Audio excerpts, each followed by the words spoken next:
This really should not work. The most delicious chocolate pudding you have ever eaten, no joke, in a pressure cooker. Somehow this turns into the creamiest, silkiest, deeply chocolate pudding I have ever made, with almost no hands-on time and zero standing at the stovetop and stirring and just praying it doesn't scorch. If you have ever avoided homemade pudding because it just feels fussy, this is about to change your mind. Hi, I'm Megan from Pip and Ebby, where I share approachable, family-friendly recipes so you can enjoy the people you cook for, not just the cooking.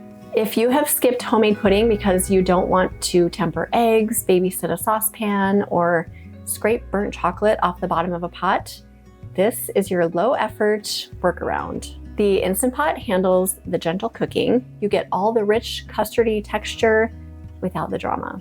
Here's what you'll need for the recipe. You'll need 4 egg yolks, a half cup of dark brown sugar, 2 tablespoons of cocoa powder, 1 teaspoon of vanilla extract, 1/4 teaspoon of sea salt, and 6 ounces of bittersweet chocolate, and we're gonna chop that soon. Also a pint of heavy whipping cream. For serving, you might want some whipped cream and chocolate shavings. We'll reserve some of these for later. And an important note, you will need a 6 or 7 inch round pan that fits inside your Instant Pot, plus a metal trivet. Before you mix anything, make sure your pan fits comfortably in your pot. This would be really crappy. It's not a fun surprise to discover mid-recipe that it doesn't fit. I will link this pan that I use in the description below. Okay, let's get started. Let's make some delicious pudding. We will start by beating our egg yolks just a little bit with a whisk. And just so we have everything ready to go, we're also going to chop our chocolate. Coarse chop is fine. I'm sure the faces I'm making are amazing.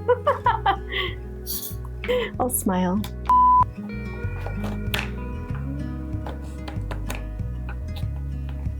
All right, that actually wasn't so bad. We're gonna grab a medium-sized bowl and we're going to add all of the ingredients except the chocolate and the heavy cream. Egg yolks are what give it that creamy, kind of custard-like texture. The dark brown sugar in the mixture adds a lot of depth. You can use light brown sugar instead, but I really recommend the dark. The cocoa powder in the recipe just adds that nice boost of chocolate, vanilla extract, and our little touch of salt. Now we will just whisk all of this together. You don't have to whisk much, just until the ingredients are combined.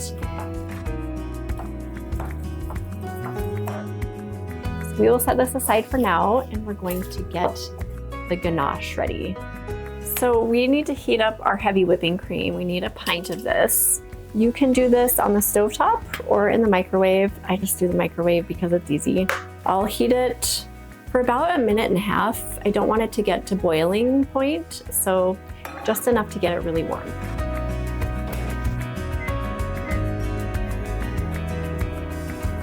I'm just gonna pour this over the chocolate.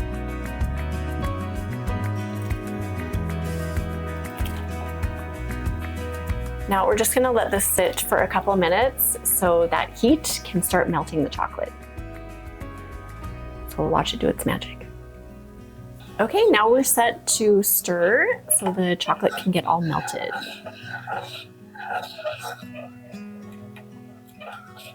Okay, if your chocolate is not melting the way you think it should, it's totally fine to just pop it in the microwave for 30 seconds until all those little bits melt in the cream. Okay, I think we're at a good spot with this. We're going to add the chocolate and cream mixture to our other bowl. Okay, now here's where the dreaminess starts to happen. Oh, smell that. Oh, so good. I am literally blown away every time I make this. How dreamy it looks and smells. I could eat it at this point, but there's more dreaminess to happen. Oh, this smells so good. Luxurious. Look at that. Now we're going to pull out our 6-inch round pan and pour our mixture right into it. Don't miss out on a single morsel. Now we need to cover it tightly with foil so steam within the pot does not drip into it. We are pouring our 1.5 cups of water into the pot. Getting out our handy little trivet and putting the pan directly on the trivet. Lower it into the pot. Secure the lid and set the valve to sealing. Just a note for this recipe, you do want to use low pressure versus high pressure. Most recipes use high pressure, so keep this in mind. We are going to cook this for 20 minutes and using the pressure cook button. When it is done cooking, we're going to let it release naturally for just 5 minutes, so keep an eye on that so you don't go over that. This is going to prevent it from overcooking. Cook time is up, so we're going to quick release. She was ready.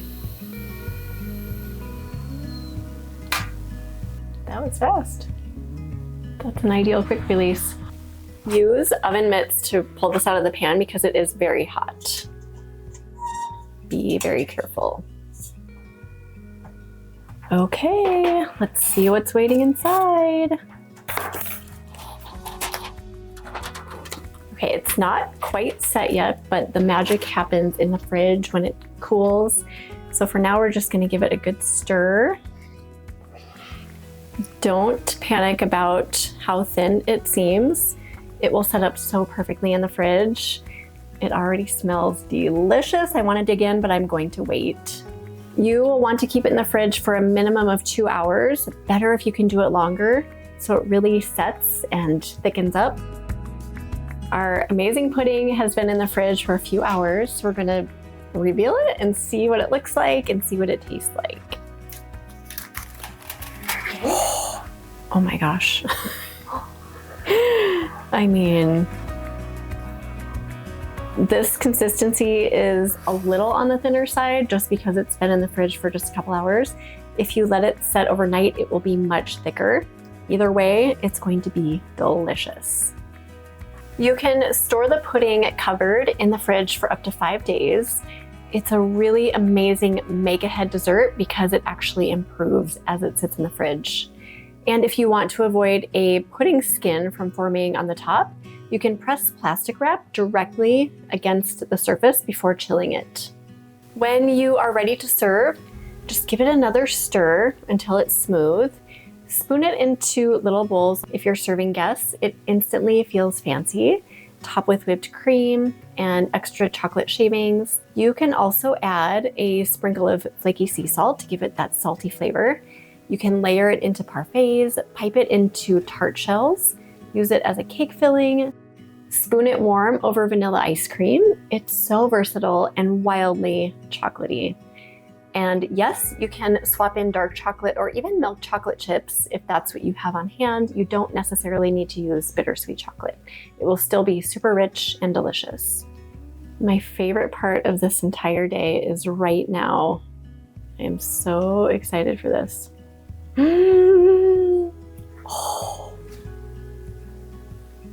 That is Instant Pot chocolate pudding for you, a dessert that absolutely should not work in a pressure cooker, but somehow it turns into silky, custardy, deeply chocolate magic.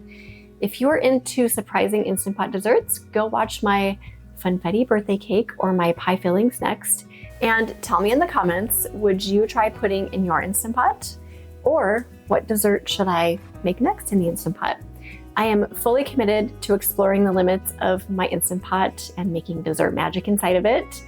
Hit like, subscribe, and I will see you in the next video. Thank you so much for watching.